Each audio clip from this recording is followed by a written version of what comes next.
Dear lovers and friends, Love Nikki is my truth about black life through the lens of my deep love and rage for black men.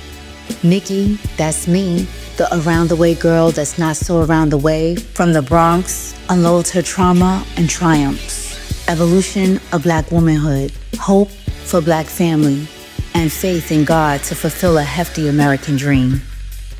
Y'all are welcome on my journey in all of its humor, pathos, and adventure.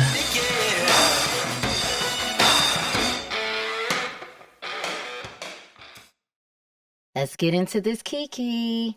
Hey, Kiki. Hi. Hi. Hi. Tony number 8. Tony number 8 was called what? Bonnie and Clyde. Bonnie and Clyde. 03, Bonnie and Clyde. Bonnie and Clyde. 03. I realized there's one thing you left out when Tony number 8. Your rage has been building with these Tonys. Yes. But in this Tony, there was no rage? No, I didn't have no rage for my best friend. There was no rage. There was nothing. I'm barely ever mad at him, and just in general. There's nothing to be mad at him about. But I mean, you're not mad at him now? I mean, what about today? Today? Today. Well, today we'll talk about it in another season, in another episode. But right now, we're starting at the fact that he has ghosted me. So at this point, he's. When you say ghosted, I'm a little confused. After you got on the train and he never made sure you got home, you reached out to him or something? I don't think so. I just didn't hear from him for months. That's it. All right. Okay, I'm just. You act like I knew this information already. I feel like I said that in the last episode. I don't know if you did. I'm trying to make sure me and everyone else has a better understanding. Yeah, my best friend ghosted me after. But some people ghosted. That means they reached out to them and then the person didn't respond. No, there was just he went MIA, missing in action. Didn't hear from him. And you didn't reach out to him? No, there was nothing to say. He was in a doghouse. Okay, so you pretty much ghosted too. I don't have nothing to say. So he didn't have anything to say either. Is that so? That's ghosting. Fine, we got 1 hour to record. Let's go. Next thing. Before Tony ghosted you and you initiated dating him, did he do anything that led up to some sort of Tony fuck shit betrayal? He oftentimes when he dated other people, he would just go MIA. So it was, I guess, kind of normal that he would disappear. I mean, I could assume that he might have found somebody to talk to, maybe not. But, you know, if I'm not checking for you romantically, then I'm not really in your business like that. So, but he definitely had a habit of getting ghosts, and then me saying, yo, what's up with you? Why I ain't heard from you? He had a girlfriend every time he went ghost. Pretty much. That's typical.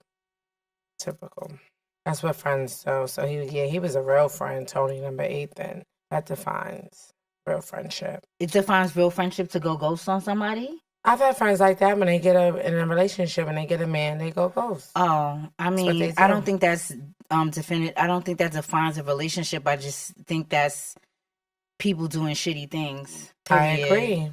Hence why we may not be friends anymore. Or as close, relatively close, I'll say. Shout out to that friend. She know who she is. You don't have to change the way the prompts are read. I wrote them so you could read them verbatim. You don't have to find other ways to say. Okay, prior to shooting her shot, does Tony number 9 have any previous acts of betrayal? No, I already answered that question. Okay, so I'll go to prompt number 3. Let's keep it nice and rigid, just like she likes it. You don't have to. Tony number 9. Describe Tony number 9. Like this is a fucking exam. Go ahead. Describe Tony number 9. Tony number 9 is my ex-fiancé. And I'm just gonna kind of read off like a description of him, because then I'll leave something out if I don't. Read it verbatim like you wrote it. Yeah. Tony number 9 is my ex-fiancé. He is a Cuban native from the Valleros neighborhood in Havana, Cuba, not too far from the airport. He's Afro-Cuban. He's light-skinned, but his family is recognizably black. He's attractive, super fit and body conscious, always clean. Appearance is high priority for him. He's well-mannered. I would say highly respected in his community, chivalrous, family-oriented, sweet when he wanted to be, seemingly mature. You know, he just carried himself grown, even though he was younger than me. How much younger? About 6 years. Finally. And he was 6 years younger than you? Mm-hmm.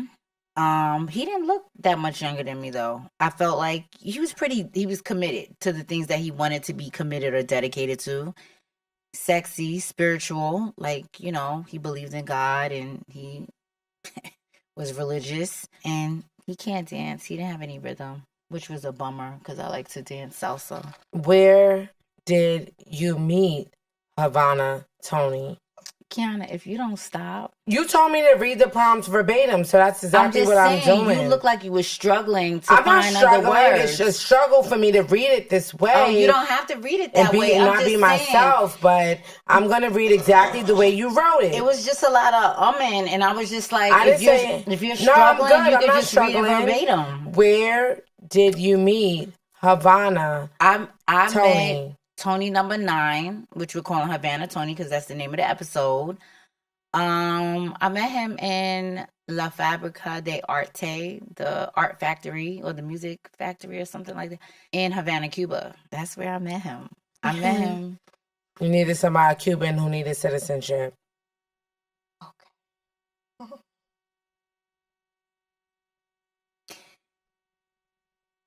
That's not in the prompts. For obvious reasons, Nikki names the episode Havana. Is there anything else you want to share about the naming of the episode before we get into the love letter? Are you going to behave like this? Yes, I am. Yes, I am. Yes, I am. Yes, I am. Yes, I am. Yes, I am. I'm going to behave just like this. No, please don't do that. Please don't do that. You want me to go back to myself? Go back to yourself, your raggedy self. Go ahead. Answer the question that you wrote. Well, the song describes the beginning of our love story and pretty much is like a premonition. It's like it's almost like a foresight of our relationship and what happens. So that's why I named it Havana, and it pretty much dropped right before my first trip to Havana. Is a song called Havana? Yeah. Havana, na na na. Oh, okay. Half of my heart is in Havana, na na na. That song dropped before y'all met? Mm-hmm. What a love story. What do you want to say to your ex-fiancé? I thought you was going to act normal. Yeah, you don't like this flow, right? No, I don't. Yeah, so shut up. What do you want to say to this Tony, your ex-fiancé? Because I realize you're not calling him a Tony. You're referring to him as your ex-fiancé. Normally, on these prompt cards, you would have wrote Tony. Explain. He is my ex-fiancé. He's not just a Tony. And that's what he was. I guess we'll wait till we get into the episode because I'm going to know if he got down on bended knee and proposed to you in a very romantic way out of all these Tonys that you've been dying and waiting for. Well, I was hoping to not give like a dreary, fucked up story for the entire duration of this episode and for it to sound fun and jovial, which was more descriptive of the way we met. Right. And what I was feeling while most of the time while we dated, or at least half the time while we dated, but you're making it feel like heavy, like the doom. We know the doom is coming, but we didn't get there yet, though. No, I know. We didn't get to the doom. I know, so but you're bringing up the doom. You're anticipating the doom. Of course I am. Is anticipating the doom. No, my tone is because you told me to read prompt by it the prompt. way you want, Kiana. Thank you. Give me clearance. I keep saying it 10 times. But you did shut me down. So, is there anything that you want to say to him? Yes. Your ex-fiancé? Tony.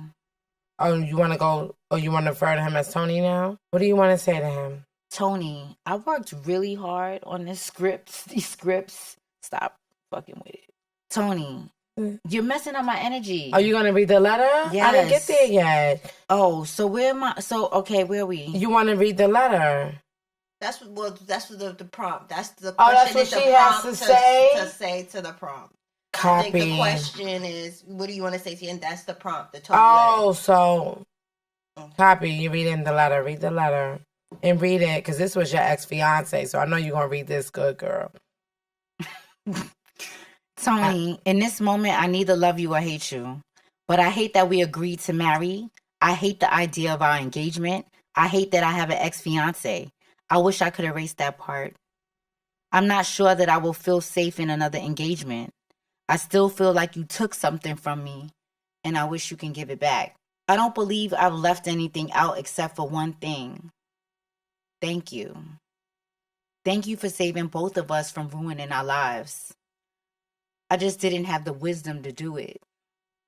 And whether or not I should love or hate you still remains unresolved. Love, Nikki. I hate the way you read it, but we'll move on. I do. You write so well and read so poorly. I'm not an actress. I see. So I'm going to assume, I just have to assume that you, because she travels the world, you didn't mention that in all of your, your resume and everything. Cuba was not having to do with my studies. Not that it had to do with your studies, but that you also love to travel the world. Yeah, I love to travel the world. I looked forward to going to Cuba for many, many, many, many, many, many years. And then the opportunity presented itself. And so I joined my best friend and her mom joined us. Who was that? Ashley Halpern. You went to Cuba? Yes, I went to Cuba with Ashley Halpern. You did. I remember she was talking, right. All right. So while you were in Cuba, you were there for 1, 2, 3, 4 days before you met Tony number 9? I was in Cuba for about 5 days before I met him. How long were you there? About 5 days again. Oh, you met him on the last day of your trip? I met him on the last day of my trip. I think that's significant. Happy I prompted to that. Where? Again, in La Fábrica de Arte. Like the museum, the factory, the music factory, art factory. Of Cuba? Yeah, there's this like museum, like club, like social type venue where people gather, both the locals and the tourists, and it's fun. And he was there, we were there, like I was there with Ashley and her mom, and we were just chilling. I was tired, I was dog tired, I was ready to go. Where were you dog tired from? Having a great time in Cuba. I was running around all like Havana all day with a photographer, but it wasn't about taking pictures of me. She was taking pictures of other people, but we were going to like just the local parts of the country, and I really enjoyed that because it was like a very extremely authentic experience. So I don't necessarily, I don't mind going to a museum or I don't mind going on a guided tour, but the opportunity to just kind of like flow is kind of what I'm into, and that was the opportunity. So I was doing that all day, but we had not yet been to La Fábrica de Arte. And I did want to go, but I was tired. And so we went, and then like after an hour, I'm like, okay, I'm good. I'm ready to go. But while I was there was a group of guys, and there was a bunch of different people, obviously, but there was a particular group of 3 gentlemen in the distance. And as they came closer, one of them was staring at me like mad hard, but not in a desirable way. Kind of in like his facial expression was more like kind of mean, like just. And I was just, why is he looking at me so hard like that, like so intensely? And it was just like, it wasn't in an attractive way. Like, oh, he looking at me. It wasn't like that. It was, what's your problem? Yeah, I was looking at him like, what's your problem? Right. Yeah, so, and then he approached me, and we realized they didn't speak no English. So. Was that common for people to speak English in Cuba? No. Okay. But the Cubans don't necessarily look, you don't be like, oh, Cuban. I mean, they. So you didn't know Tony number 9 was necessarily Cuban? Yeah, I don't know what he is. He probably Cuban, but I don't know. I assume this was the guy that was staring at you, so. Yeah, the 3 of them. The 3 of them. There were a guy and 2 friends, or 2 guys. So they were both staring at you hard? No, just one person was staring at me. And that was Tony number 9. And that was Tony number 9. Okay. You finished? No, you're getting on my nerves. Yeah, I do the same thing when you're getting on my nerves. I rub my forehead. And anybody's getting on my nerves. So Can what you change your happened tone? Like, after? You want me to punk her up? Yeah. Okay. I was happy to meet Tony. You was after he was looking at you like that? Not yet. Like, at first I'm like, what is he looking at me like that for? Okay, and then what happened? Then Ashley and her mom start talking to them, like trying to communicate with them. And they don't speak any English. No, but we're using a translator. And I'm not talking to nobody. They're doing the talking. I'm tired. I don't want to say anything. But they're friendly, and I start being kind of friendly and trying to communicate with them as well. Then we're exploring the venue together, all three of us together. And then, we're trying to translate, and then he says something in my phone, like, it says something about lips. Bonita.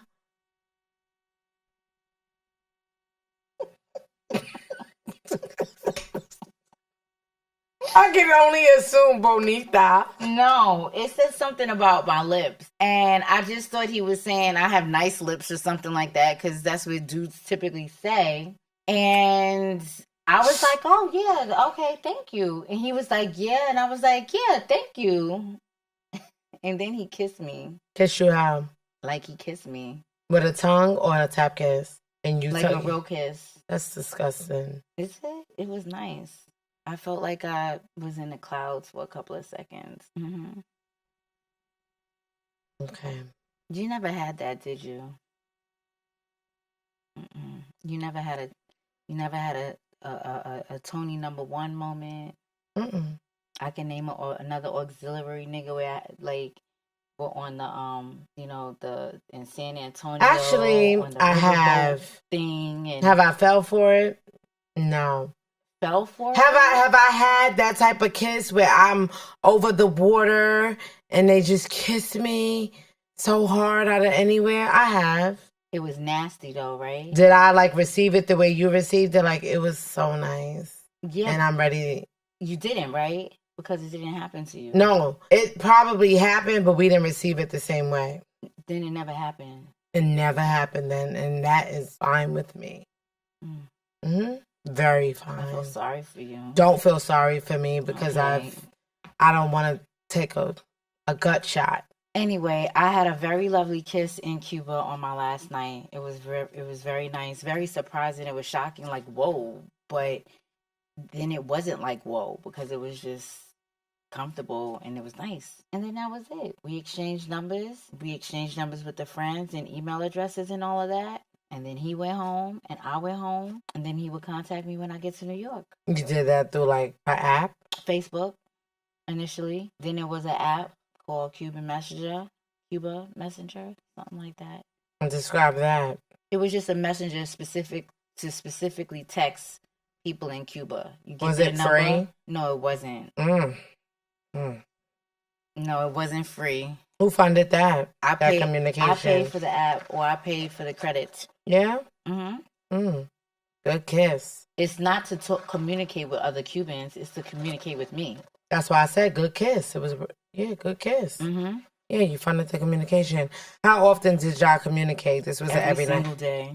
Every morning? Every single day. It could be in the morning, the afternoon, the night, whenever I wanted to communicate. What did y'all talk about? So after that, he just said, I really enjoyed that kiss. How did it was nice to meet you. Where are you from? Where do you live? Vice versa. Oh, I grew up here. I went to high school, but I didn't go to college.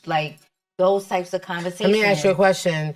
You think you was the first tourist and only tourist that he ever kissed like that? That never came to my mind. It would have came to mind. Therefore, it probably wouldn't have been such a righteous experience for me. Moving on.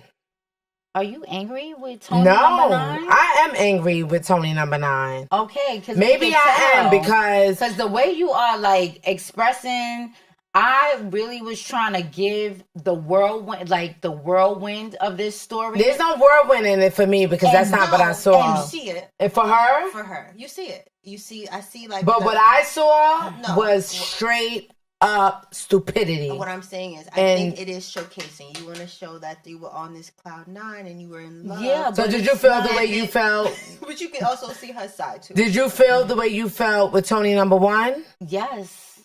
You felt that high again? Yes. What made you feel that high? He was charming. He was well-mannered. In the Cuban application.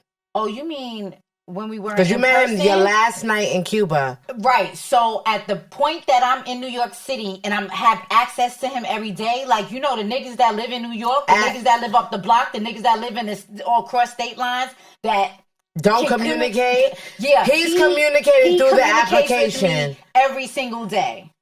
Okay. Initiating or responding. He's not ghosting me for 3 days. He's not ghosting me for 3 hours. And the niggas in fucking Cuba. How old are you now? I don't know. 33, 32, something like that. And you still where are you working? What you doing? I work for FDNY at this point. You went back to civil service. Did you, after the first time that you went to see, or you was just being a tourist in Cuba, did you go back? I went to Cuba back and forth. So we meet, this nice kiss. Now we're keeping up with each other like every day or whenever. Initially it was on Facebook. Then it moved to Cuban Messenger because that allowed us to communicate more often because an app kind of works it was functioning a little bit better than something that required Wi-Fi. And pretty much I told him that I was going to come back to Cuba and I planned to come back the following year around the same time, which was November. It was very nice in Cuba at that time. He was like, well, I want to see you sooner. And I was like, well, I don't know, maybe in May or July or something. And he was just like, July is really hot. May is really rainy. And I was like, okay, maybe another month, but I don't know. And then as I was like sharing my little love story or my little crush with my colleagues, one of them was like, fuck it, why don't you just go back as soon as possible? Like, why would you even wait? And I was like, I don't know. And they was like, yeah, you're young. You don't have no kids or responsibilities. Just go back. So then I just decided, you know what? I'm going to go back in January. He told you he was single while he's living in Cuba. Probably in conversation. Yeah, through the app, he was single. He has no kids or nothing. He doesn't have any children. What does he do in Cuba? He was like security of some sort. And he was in practice, like on the journey to becoming a babalao in Santeria. He was practice Santeria like a lot of the Cubans. What the fuck is a babalao? It's a priest. Thank you. Because people might not know what that is. They can look it up. That's what Google is for. They have to get the spelling, baba. Okay. It's deep. So you decided to go back. How long was this period? 3 months? 2 months? Whatever November to January is. 2 months. Oh, wow. 2 months. Mm-hmm. Making a lot of money at FDNY, huh? No, it was not expensive to go to Cuba. You stayed with him? He offered to stay with me. For me to stay with him and his family. Did you do that? No, I wanted to stay in an Airbnb where I know for sure that I'm going to be comfortable. How long did you plan the trip for? A weekend. Always long weekends. Like a Thursday through Monday? Friday through Monday? Thursday through Sunday or something like that. Friday through Monday. Okay. Airbnbs was this a pattern? But did you see him every other month, every 2 months after? I saw him about every 6 weeks to start. Yeah, pretty much every 6 to 8 weeks. I would go back out to Cuba. How long did this last? It lasted about a year. And I decided that I was like, I like this guy. I feel like this is obviously a unique situation, but maybe my person isn't in the States. Maybe my person isn't rich. Maybe my person comes from somewhere else, migrates to the city or to New York City like so many other people do, and he learns English and he does well. Why not? I was like, if we're going to be together, I have to see him, one, and two, we can't stay apart forever. He gotta come to the States. So then it became a question, well, how can he visit the States? And when I look up if and how a Cuban can visit the States, I find out that there is no legal way to bring a Cuban to the States other than through a K-1 visa or a diversity lottery program, which is every couple of years. So the only way I can make this relationship work, I decide, is if we're together, and together meant we have to be in the States. So that means I need a K-1 visa. But we get engaged before I figure that part out. What is the problem? This shit is difficult for me, y'all. Are you triggered? Triggered. What are you? Maybe I'm triggered by what I know, and I'm triggered by this is when I'm happy you saved this, Tony, for Tony number 9. Did I say that right? For Tony number 9?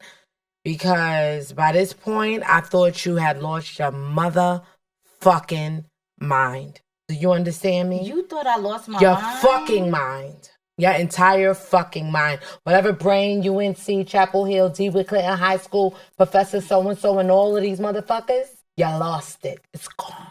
Maybe you felt like that because you never studied abroad. You didn't have friends who married people from abroad. I had examples of that. Who? Sherry married Who's somebody. Sherry? Sherry Anit Sanchez. From? Chadi Anit Sanchez. Who did she marry? She married her first husband. From? First? Or she got more than one? No, her husband. That's no longer her husband, but she got married. To who? I forgot his fucking name. Where the fuck was he? Where was he from? From one of them countries, Senegal, I think. I don't know. What happened to the marriage? It didn't work out. Why? I don't know, because I wasn't married to him. Who else? My friend / like cousin Alexis. Who did she marry? She married her husband. They still married? They are still married with 3 kids and have phenomenal kids. And she met him, and dated him a semester. Decided to stay in Ghana another semester, went back to the States, filed for his paperwork, and got married as soon as possible. I think she did a K1 too. I think Sherry also did a K1. Do you believe that could be his story too? Yeah, I had real life examples, and they're not the only ones. There were other people that I studied abroad in Ghana with that did the same thing. It was not absurd. In addition to that, there was 90 Day Fiancé. So people were doing this. Right.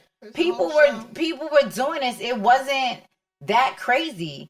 So when you live with people who come from other places and of different culture, Well, I think that's important to point out, because just me from the Bronx and you with this Cuban, because she's your sister. It was very extreme.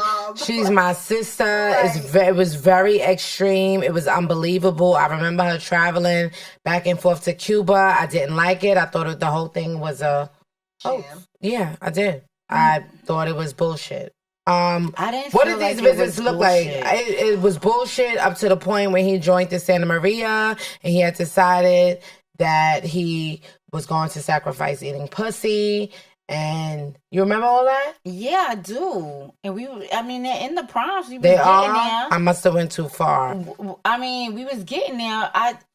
I really think I should have told this love story by myself, because then it would have been a love story. But is it a love story? It was for me until it wasn't. That is the nature of a fucking story. Like it has a beginning, a middle, and an end. And we were supposed to go through the beginning, all right, the middle, so be a good storyteller and tell me exactly. No. I didn't fuck it up. Rewind.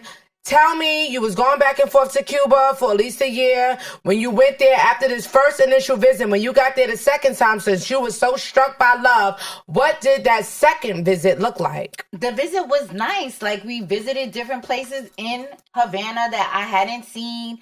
I went to his neighborhood. I had never been to, I had gone to like a local community or whatever, and these communities are easily accessible, but the ones on the outskirts, you wouldn't necessarily go unless you have like some sort of host. So now I'm visiting his neighborhood, his family. I met his entire family, his grandmother, his sister, his cousins, his uncle, his aunts. In my head, everybody need papers. Go ahead. That's just, I'm Kiki. I have to what I'm thinking. Go. Okay. And we just have a nice time. So one of the gentlemen that was with him when we first met, I saw him too. As a matter of fact, Ashley came on the second trip, so she went back too, and she was there for the first half of my second trip. Was she dating somebody too? No, she just liked Cuba. Yeah, had sex that second trip. Yeah, we did. We fucked, and it was real good too. It was? Finally, thank God. Okay, I'm being so facetious, but go ahead. So, y'all had a good time. Third visit, had a good time? Every visit was lovely. Until which visit? 6? Maybe visit number 4. Damn. But 4 represents like 8 months. Is this every 6 weeks? 6 to 8 weeks. All right, so by the 4th visit, what happened? Basically, it don't matter. His name is his name. This particular Tony, number 9, was on a journey to become a priest. He was very honest about that when I met him. So he had work, like odd jobs like most Cubans do. Okay, they do whatever to make money. And in addition, another way to make money is to become a Babalawo, which is a priest in this whole Santeria, Ifa, Yoruba faith.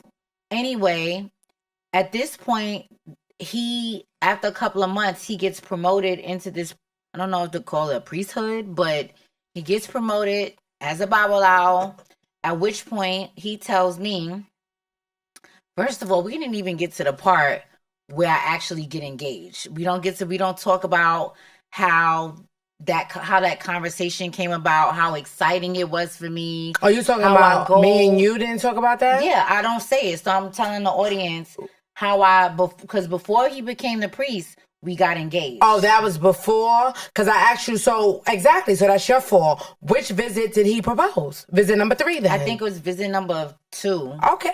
By the second visit? No. So it was, at this point, I went to Cuba 3 times. So I'm not counting. So that's your fault. So which visit did he propose? I think all I know, I met him in November. I went back in January. By February, we was engaged. So it had been 3 months. I got engaged after 3 months. I like you, you like me, you love me, I love you. Like, that's what we saying. And all of this is during language barriers. Y'all spoke to a translator. We are using translators, Google Translator, any of the apps, Duolingo, Babbel, whatever the fuck we want to use so we can communicate. So how did that go? It's not that difficult. Go rewind. It's like having a fucking pen pal. All right, well, go back to the proposal. Tell the love story first before you get into the shit. I don't even feel like on cloud 9. You fucking put me on earth. I'm not even... Good, that's what I'm here for. But I get it, but you're fucking up the story, Kiana. But that's your fault because I asked you what happened on each visit. You need to get into an acting posture so that the sequence can kind of like feel... Did I fuck up the sequence? Because I asked her what happened on the second visit, what happened on the third visit. You left out the proposal, not me. You jumped into the shitty part because that's what you... All right. Anyway, identify. I got engaged like after 3 months. We were on the call and I was, being Google Gaga giggly or whatever. And I was like, I would marry you. And he was like, I would marry you too. And I was like, I'm just like joking. Like, we were playing. And he was like, no, I'm serious. I was like, no, really, you serious? And I was like, stop playing. When we going to get married? He was like, in October. I was like, October what year? And he's like, of this year. So I'm like, I like spell out in Spanish, like, 2018, like, I'm like, this year? And he's like, yeah, like, why not? And I'm like, oh, okay. Like, well, I don't want to get married in October. I always imagined I would get married on New Year's. And he was like, okay, we can get married on New Year's. And I was like, okay. And so when I got back, so we kind of got engaged over the phone. But then when I got back in February, that's when he proposed. And that was it. Like I said, fucked up storyteller. Hold on. What? What is so Y'all caught it? About you? Because this love story, I didn't catch it. You caught it? What is the question? Wait, so you went back in when? And he got on his knee? Yes. Where were you? What did you eat? Were you sober? Did you have sex? Was it after? What the fuck happened? You're a fucked up storyteller. I'm just trying. You leave it out. You wanted to tell this explicit love story, but you gave no detail. You just went straight for it. And then he proposed. And then I was happy. And we kind of got engaged over the phone. And then when I went in February, he proposed and we were engaged. Wow. But is it her storytelling or is it the proposal? It's her storytelling sucks, and I don't have any details about the proposal. There's nothing to be detailed. I was in Cuba. How many people do you know was in Cuba when they got engaged? You was with a Cuban. If I was with a Cuban and he needed papers, then he would propose to me in Cuba. But that's what made it magical, Kiana. I'm not from Cuba, so I'm on a trip. I'm visiting someone I like, right? We're in one of the Airbnbs in fucking Veradero, not Vinales, one of them places that is one of them nice parts of Havana. And I'm a hopeless romantic, and I'm still not digging it. Okay, you don't like my story. It's not your love story. Oh, so y'all was in an Airbnb, and then... We were at home, Kiana. We had just spent the day, I think, at the aquarium or something like that, looking at the fish and the seals. He had a ring? There was no ring. They don't have rings. See, that's important. That's what I'm trying to say. Wait, they don't have rings? They don't afford rings. They don't. Oh, it's not. Yeah, it's not like. So what did he do? He just went and he glided his fingers on your left finger. Do they believe in left fingers? And he said, "Will you marry me?" Yo, I deadass don't even want to tell this story no more. But that's a real question. How the proposals look? Yes, thank you, Sean. Thank you. She don't like the pressure. They might. I guess they could get you a ring. I had asked a friend that I met the first time that actually she speaks English. She's like European and Cuban or whatever. She told me that there's not always a ring involved. So he just got down on a knee and he proposed to me. What did he say? Mira, quiere marry me. Did he say it in English or did he say it in Spanish? I think he put it in the app or something. So the app said it. The app said, "Will you marry me?" No, so I read it or something. I knew what he was doing. And you said okay, and then what happened after? You said yes, yes, yes. I had already fucking said yes when we were back in the States. So all right, but when he asked you... It was a very simple yes. Yes, I will marry you. And then, because I'm really a hopeless... You're a fake hopeless romantic, because I'm like, yes, I'll marry you. But we hugged and we kissed. It wasn't like that. We don't even speak the same language. So it's a barrier. Do you understand what that means? Want to look up the definition of barrier? Language barrier. It's not an easy flow of communication. What the fuck don't you understand about that? Okay. So this was your end-all be-all when you met Tony number 9. You was ready to marry him. Tony number 9 was different from everybody else. He was chivalrous. He was just nice to me. He was nice to me and he was very loving. None of these niggas was nice and loving. In which way? Just attentive. He said, "I love you." He called me beautiful all the time. Like, all the time. My princessa or whatever. It was fun. It was fun and it was flirty. It was fun and it was flirty. I can't even... Dating niggas is such a drag right now. Y'all are not the fuck fun and y'all are not the fuck romantic. It's nothing. So it's not flirty. It's no banter. So our banter, it might not have been verbal, but it was in love letters. So instead of it looking like you talking, like every day you on the phone, just imagine receiving love letters every day of your life. In the morning, in the afternoon, in the evening, love letters all day, because that's what text is. So that's what it was. It was just a different way of communicating. And then we communicated so much, even though I don't know a whole lot of Spanish and he don't know a whole lot of English. In some weird way, when I got to Cuba, a lot of the times we just knew what each other was saying because we talked so much or try to talk so much on the phone. So even if I'm mispronouncing something or I'm saying something a certain way and it could be wrong, he knows what I'm trying to say because I talk to him every single day. There was one time we was in a cab. The driver was telling me something. I was like, huh? Gay? Like, repito, like, repeat it. And then I look at, Tony number 9, like, what is he saying? And he says whatever he says in Spanish, and I was like, oh, like, that's what he's saying, because we understood each other in that way. It's just almost like a blind person. You blind, you can't see, but it sharpens your hearing, or you deaf, so it sharpens your sight. Like, you just, the shortcomings kind of, they kick in, like other types of ways to communicate activates itself. So it felt fun. And remember, it's like vacation love, as a friend of mine would say. What friend was that?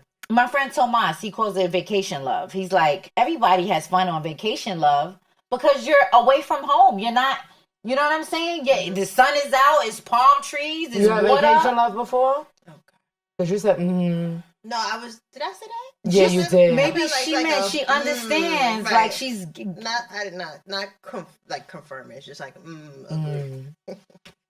Okay, so when he proposed, I guess like any other bride, you how did you facilitate your plan for marriage? Like, how was it gonna happen? How was you gonna get him to the States? K-1 visa. I went to a nonprofit organization where I could hire a immigration lawyer to start his paperwork to get to the States. So at this point, we had agreed that he would move over here because that's where the money is. Cuba is a communist country. They don't make money. The government gives everybody the same ration of money, clothes, food, all of that. It's like food stamps for everybody. And so there's no way we can sustain a lifestyle that I'm used to living in Cuba. So he agrees to come over here. He agrees he'll do whatever to come over here. He gets his paperwork together. I submit it to the immigration lawyer. She says, prepare yourself. As a matter of fact, she says it's too early. They're not going to think you're serious. The government's not going to think you're serious.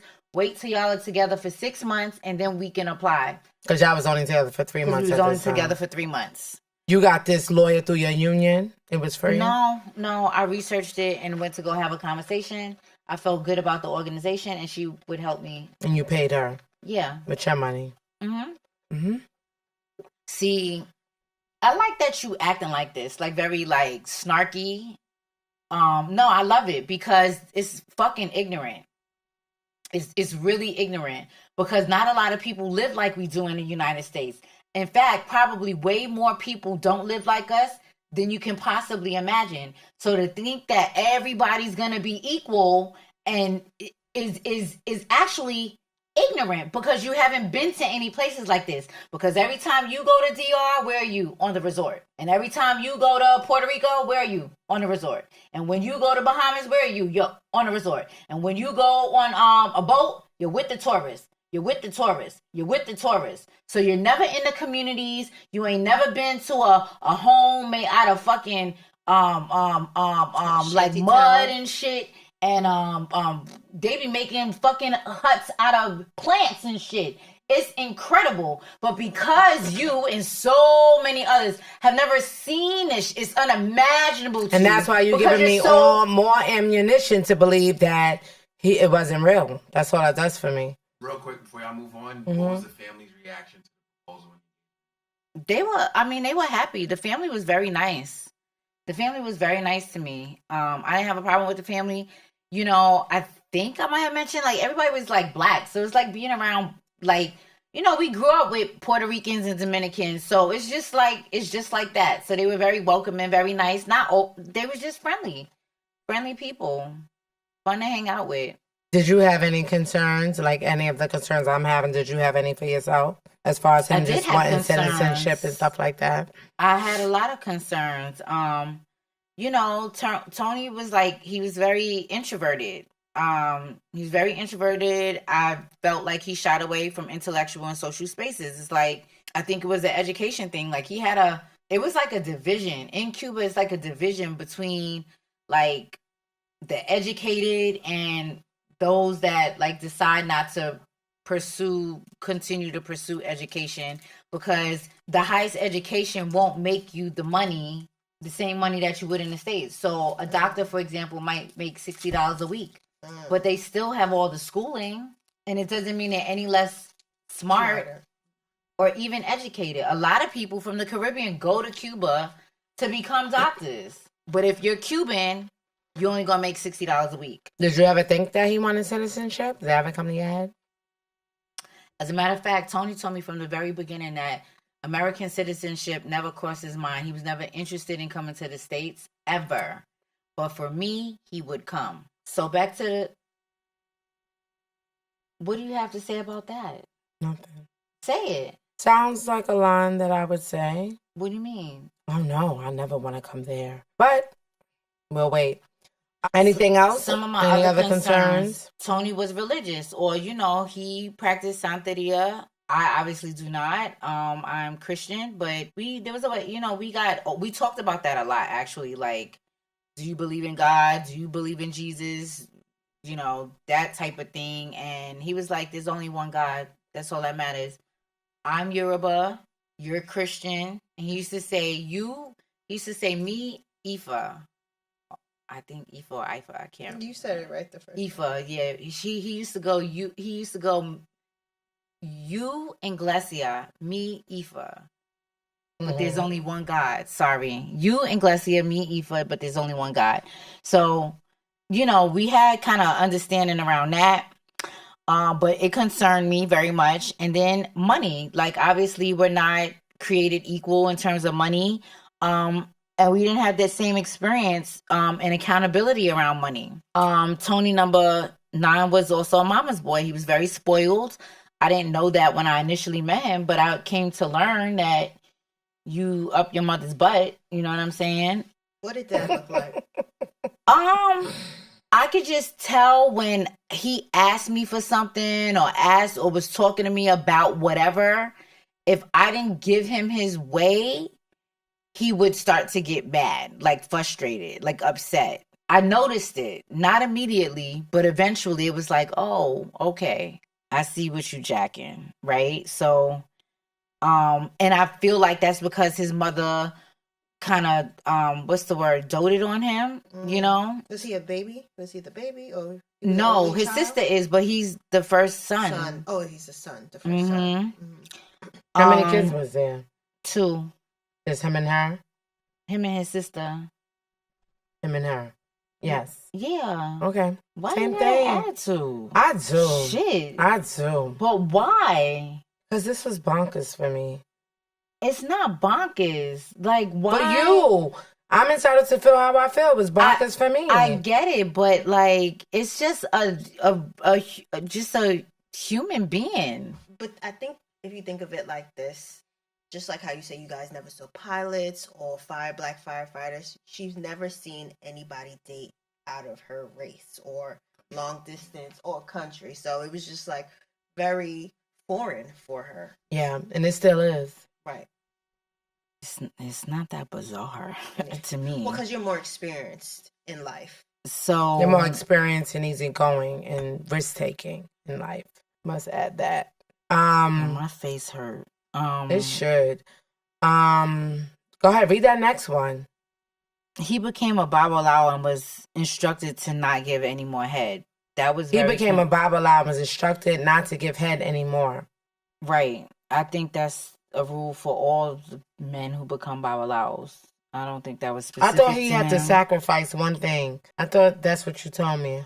Like he had to sacrifice something, and then he decided to sacrifice because I didn't know it was across the board. No, because I knew that might happen before he told me.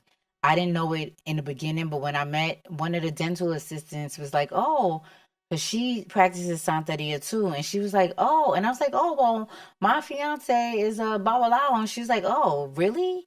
They can't like eat pussy. And I was like, what? I don't know what you're talking about because we do that all the time. So I asked him about it. He got mad. He evaded or, was like, stop listening to people. She doesn't know what she's talking about. And then turned around and it was like, I can't do this.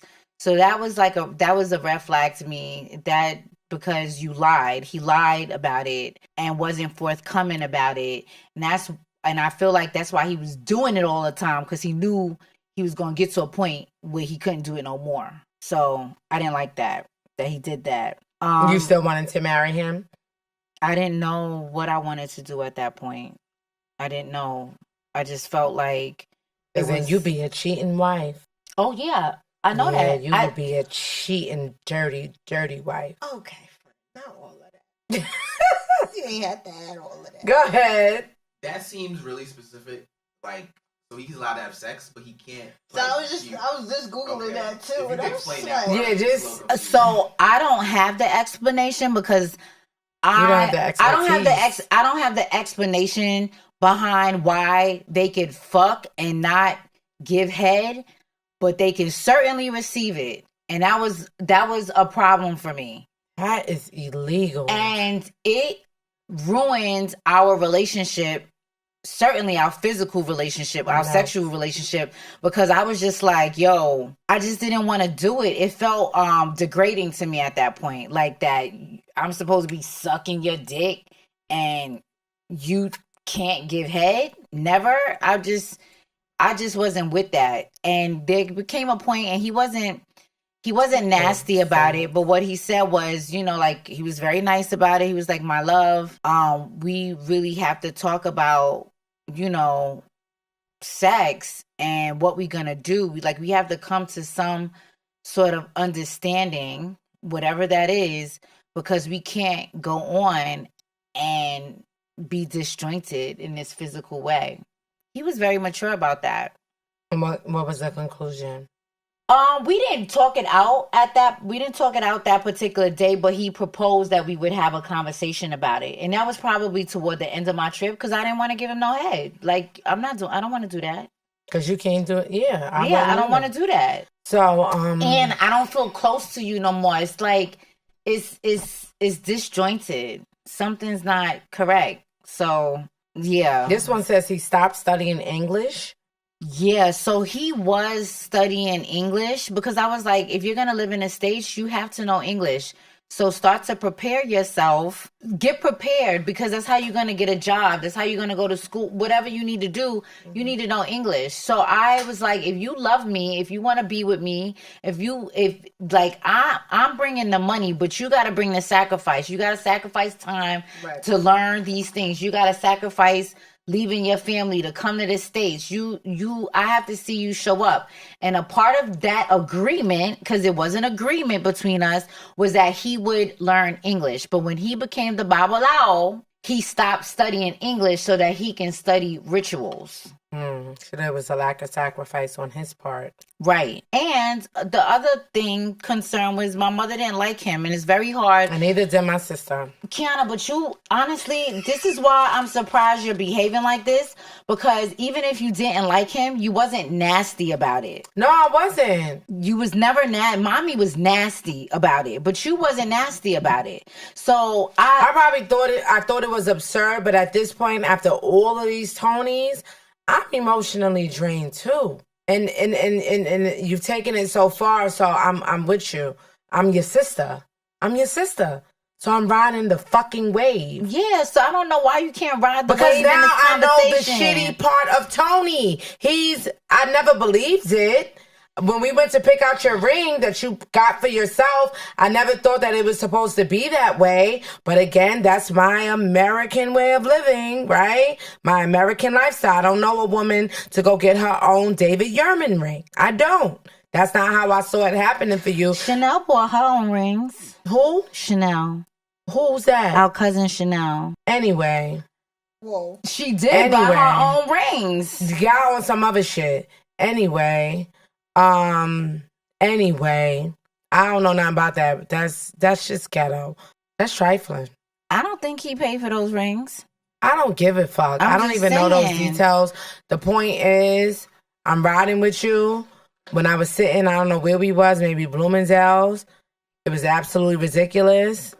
But I'm your little sister, so I'm riding with you. But I thought it was ridiculous. But I'm also there for you. Yeah, well, that's really sad, because I really loved him. And he proved to me exactly what he was.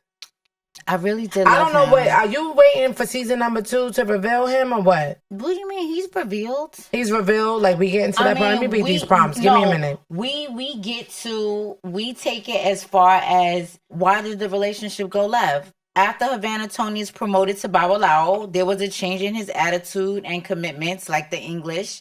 And I noticed a bit of entitlement. Like, he felt like entitled to have shit. Like, like clothes or certain sneakers and just shit that is not important to buy. That's not important. We don't need that. Oh, he was like asking you for those things? Yeah, and it wasn't nothing crazy. Was it only but- for him or was it for his family members as No, well? it was for him, which is not correct. Like, you don't need that. You don't need those sneakers. Right. Like, I know you want them. I know why you want them, because you don't have access to sneakers, or this is not a sneaker you would regularly have because you never had this Adidas sneaker.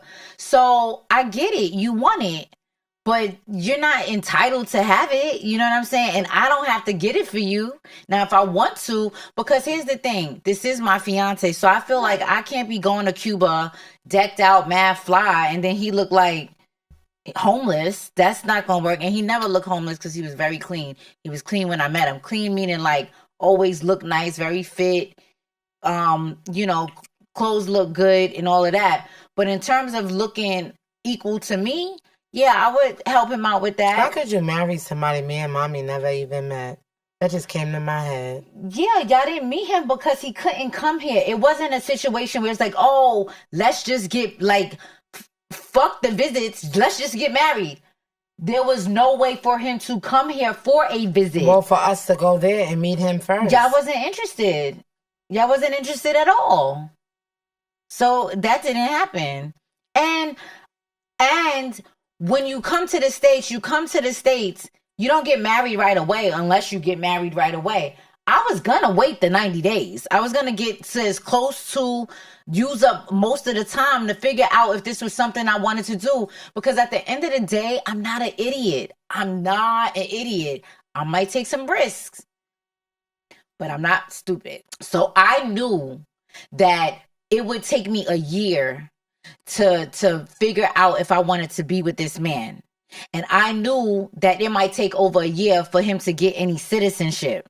So by the time the opportunity presented itself for us to actually get married, I would have known him for at least a year. I did know that. And that would allow me to have enough information about what we were and what we weren't, and what he was willing to do and not willing to do. So I just had to play it out and wait and see. We already had a major problem. He not eating no pussy. I already knew I was going to be a cheating wife. You ain't have to say that. I decided that. I was like, oh, if he don't get over this shit, this is what it's going to be. Because there's no fucking way. No way. So anyway, and then, yeah, like I said, he was just spending money frivolously, like, just the little that, that we had, which is really my money. And then his sister lost her baby. And when his sister lost his baby, he was moving real strange. Just like... How far along was she? She was very far along. She was like 8 months and she lost her baby. It was sad. And I just remember he was very upset. He's crying. He's on the phone. He's speaking Spanish. I don't understand what he's saying, obviously. Now, I can pick up some things, but he goes into the bathroom, he's crying, and he's speaking Spanish. And in my mind, I'm like, why the fuck is he in the bathroom? So that was very suspicious. Then he's like, I'm going to go back to the house. And I was like, okay, let's go. And he was like, no, you stay here. This is a family issue. He said, this is a family issue. You stay back. I'm going to end the trip. And he packed his stuff. And I said, I came to see you. You're going to leave me here? And so he changed his mind. He was like, all right, I'm going to leave, but I'll be back. I let him go. And I had this feeling that I should follow him. Something in my spirit was like, I should go to the house with him.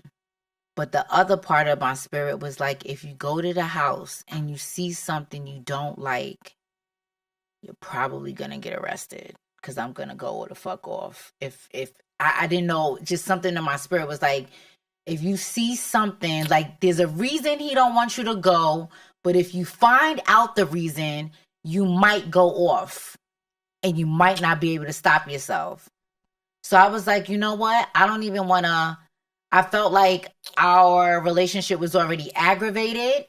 So if I take it that far, like if I aggravate it more by disobeying him and following him or going after him or going with him, it was going to make shit worse. And we was already kind of in a weird space. So I just let that nigga go, take care of his business. And he did come back. And And I just told him the truth. I was like, how are you saying you running off to take care of your family and this family business? I said, I'm your fiance. I am your family. Like, what are you talking about? That part, I was hoping you came to that realization. Yeah, I was thinking the same thing. I was like, I am your family. And he wasn't mean or nasty about it, but, you know, he was like, okay. And, you know, the next day I was leaving. I was scheduled to fly out. And again, he was kind of like not as lovey-dovey at the airport. It was just weird. And I said to myself, I'm not fucking coming back to Cuba until he get his papers. The next time I come to Cuba is to pack his shit and come to the States. Otherwise, I'm not coming back. That was in the beginning of December, the month of December of that year of our engagement. And pretty much after that, several weeks later, his paperwork came. Paperwork from where? The immigration said that he could get his visa. And all we had to do was submit his like his police record. He didn't have a police record, but you gotta show that you haven't been arrested and all of that. So I knew he's not a troublemaker, so I didn't think that wasn't gonna be an issue. I sent him the money to get his police record, like, quickly, so we can get it to wherever the immigration, so that we could pick up the visa in Guyana, where the consulate is. And that's all we had to do was go get the visa. We already had the go.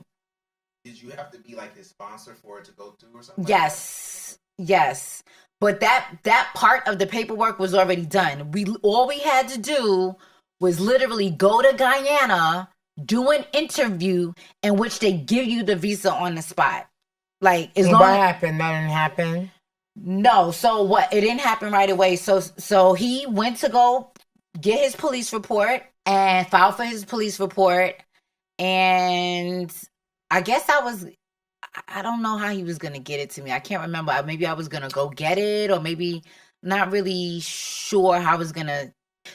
I can't remember how I got that police report or if I had it in my possession already.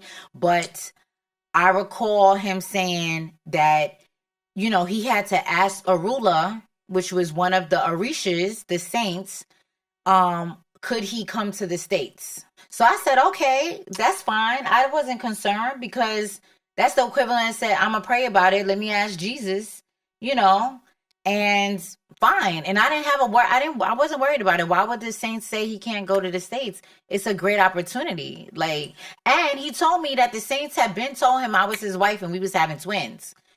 And so I was like, the saints already said I'm your wife. So this is just the next part. He called me that evening like he said he would. And he told me that Arula said that he cannot go to the States and that I could go live in Cuba. And I knew our relationship was over, because that's not what we agreed. We did not agree that we would continue the relationship, and I would continue to visit Cuba and continue to spend money. Was this the time when you found out this information? Is this when we was at mommy's house? Yes. You fucking lost it? Did I lose it? You cried. I just you were cried. devastated. I was devastated. So I had to witness this. But I didn't and lose then she it. wants me to sit on this I couch wasn't like, and be like, no. No, she had her binder with these expensive phone bills and all of this stuff that I flipped through. This whole thing that she prepped for his immigration. Yeah. It was as calculated as this fucking set, as meticulous as this fucking set. Neat. All right. What's it? Laminated. Everything. A thick ass binder. Neat, laminated, this thick, phone bills, this whole entire presentation. She sat on mommy's floor and cried her fucking heart out. And then wants me to sit on the fucking couch and want you to tell this explicit fucking love story. I don't think so. It was sad. I was devastated. It was very sad. I was devastated. It was very sad. But I do... And I don't think... For me, the whole time you was doing this bullshit, I'm like, this was another fucking Tony, dummy, dummy. That's what I think about you, with these Tonys. Not that I'm, like, different or anything, but a little bit, yeah. Well, it's not until I saw the binder, I was really like, oh, this shit was real. She was dead ass. No, it was dead ass, but it had everything in there. He had helped me put it together. Like, I couldn't get his ID, his immunization card, his birth certificate, his passport, all those things he had to help me get. And I don't know if you was waiting for the call, but it's like you was waiting, like he's supposed to tell you and call you if he's coming to the U.S. And then you had said, he's not coming. He's not coming. He's not coming. It was sad. Yeah, my eyes are watering. It was fucking devastating. It was. It was devastating. For everybody in the house. Fucking ridiculous. Now you want to sit on the fucking couch and want me to sit and tell some fucking love story. I am not. So let me ask you a question, Kim. So the fact that what caused the relationship to end was that he said you got to come to Cuba. So it wasn't a plot to like come to America. So did that make you feel better? Like about initially you probably thought he was trying to scam and come to America, right? I never trusted his intentions. But either way it went, I just didn't trust his intentions. So the fact that he wanted her to come there didn't change at least that perception of it? Okay. No. Well, it did concern me. So what Sean is saying is like... It's a good question, though. The fact that in the end, Tony number 9 did not take the visa. He did not agree to come to the States. But initially she felt like he was using me to come to the States. But in the end, he was like, no. That confused me. Like, I mean, at least you would come to the States. So at that point, I was scheduled to go to the immigration lawyer that Monday. So this was on a weekend this all happened. So the following Monday, I was supposed to go to the immigration lawyer and give her the remaining pieces of the paperwork to submit to prep for the trip to Guyana. And I had to tell her that it wasn't happening. And she, consoled me. And I was like, can you just make some sense out of this? Like, was I being used? Was I being scammed? Like, was this a scam? Have you ever heard of this scam? Right? And she was like, this wasn't a scam. She was like, if you was getting scammed, he would have been on a first plane smoking to the U.S. This wasn't a scam. She was like, and I don't think you were being used because you wasn't sending him enough money to be used. Like, it wasn't like I was giving him 500, 200, 100. No, the little help looked more like $25, $50, a $50 wire a month. That's what it looked like. Like, of course, I'll send you something because I'm the one who lives in the U.S. But it wasn't enough to, and mind you, you think Cuba is cheap? You might be able to get a cheap meal, but them I forgot what they're called, the exchange money. The currency. I forgot what the currency is called over there. It's just slipping my mind right now because I literally have been there like 10 times. But at the time, like when you just kind of living like a regular American, you're gonna run through the money. So it's not like $50 is gonna. If you're not living small, you're gonna burn through that $50. So it's not like the value of things go completely down just because you in Cuba. That's not how it works. So yeah, I knew it was over.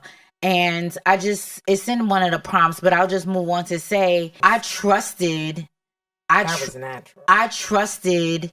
the lawyer. So I didn't believe I got scammed, but it did create confusion. Did he love me? Why did he do it? Why would he? It just didn't make sense. So anyway, the lawyer did feel like you wasn't scammed, but he would have gotten here and you would have been working and he would have been on his knees praising whoever he praising. And basically she did think he was a religious fanatic. She believed that a ruler told him XYZ or whatever. At the point where I might question God, because I really thought that this was going to happen and I really believed in it.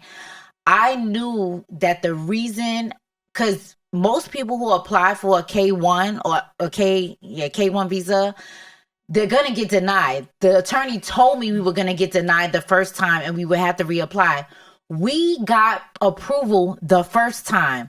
He got that visa opportunity in 6 months' time. That's like record time. I had a feeling I knew why God would make it that way, because God knew that if the government was responsible for him not coming, like if the government said, nah, he can't come, I would have kept pushing. I would have kept applying. I would have kept going to Cuba at some point. I would have kept interacting with him, kept spending money, sharing my money and my time and everything with him, because the government is saying no.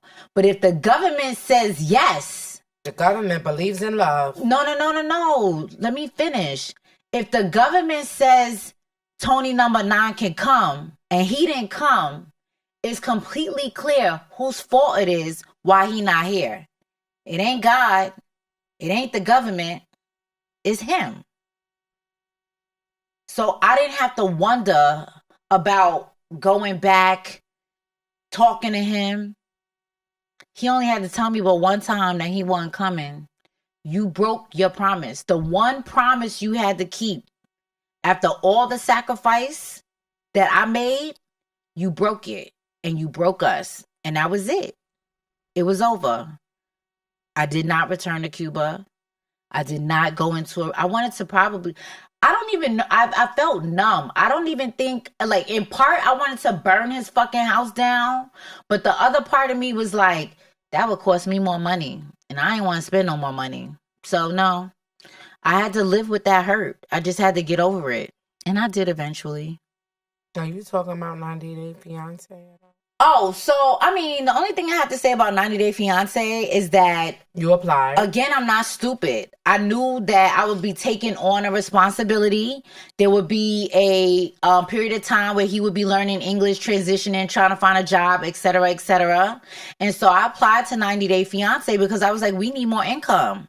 And if I could market us, then it would create more resource for us and to live a better life. And I thought we could make it. And what happened? And they did call me. They called me 3 times interested in my story.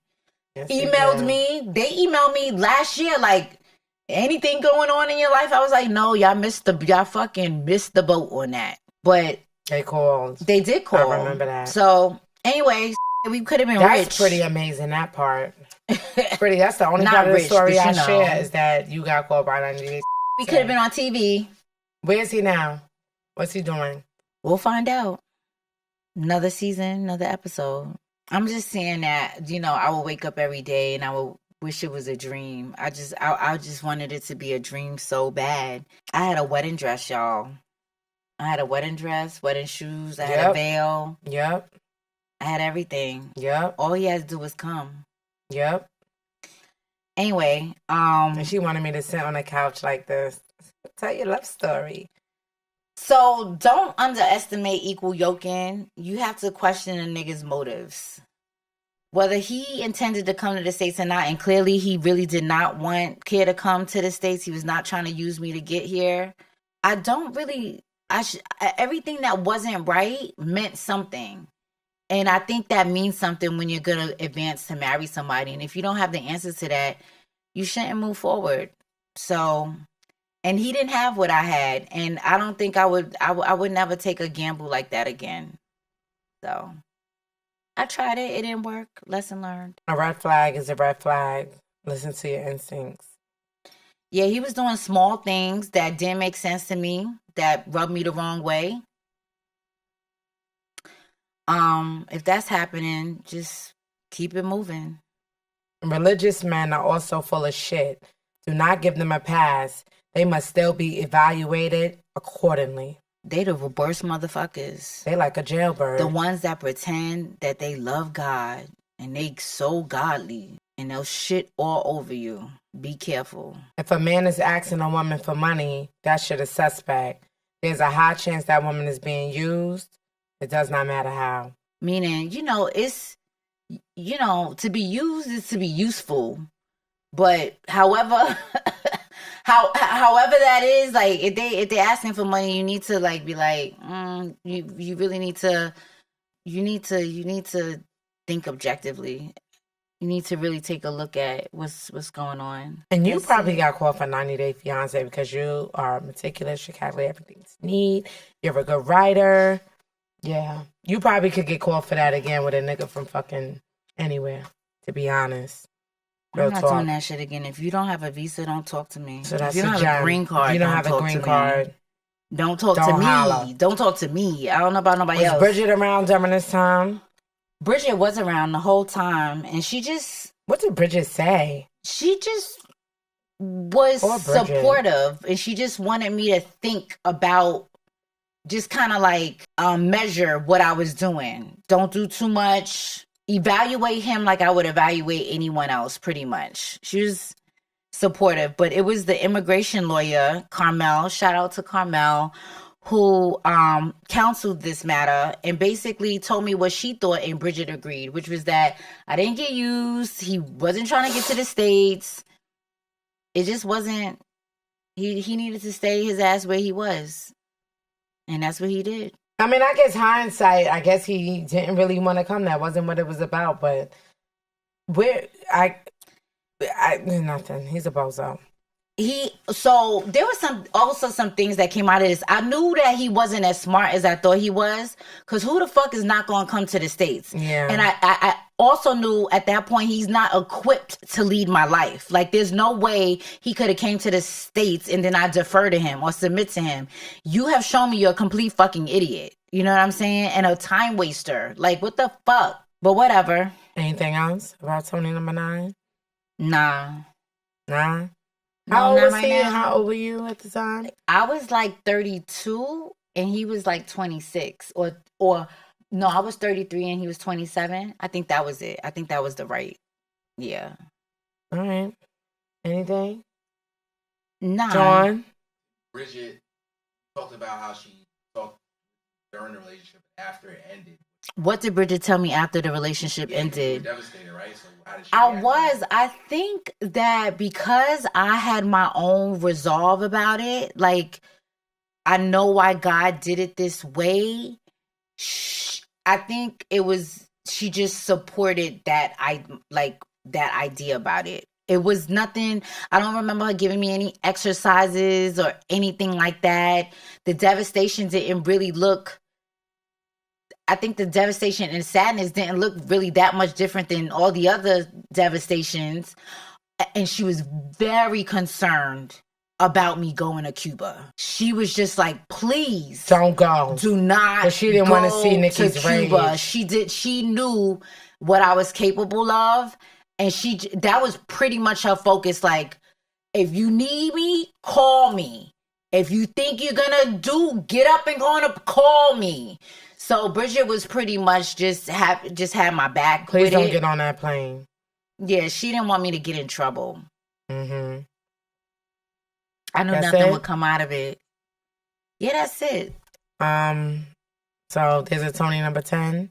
So is that the final Tony? Y'all need to get ready for the final episode of season 1, and that's Tony number 10. Issues, Hold On by Tiana Taylor. I'm about to say, is that and he's another military nigga who had me floating on cloud 9. So I do get over Tony number 9, and I move on to Tony number 10. I don't even know who the hell that is. And I wanted to move on quickly too. I wanted to move on quickly. I don't know. Who's reading this letter? Maybe me.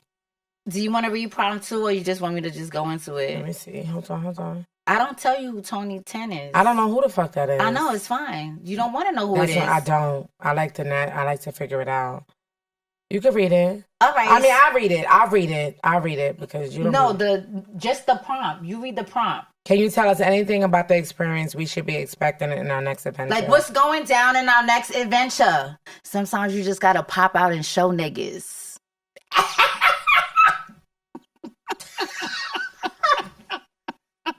That was whack. Real whack. Hint, hint. Where's the letter? I'll reread it. I don't want you to. Funny. You go ahead, read it. Go ahead. Don't do that.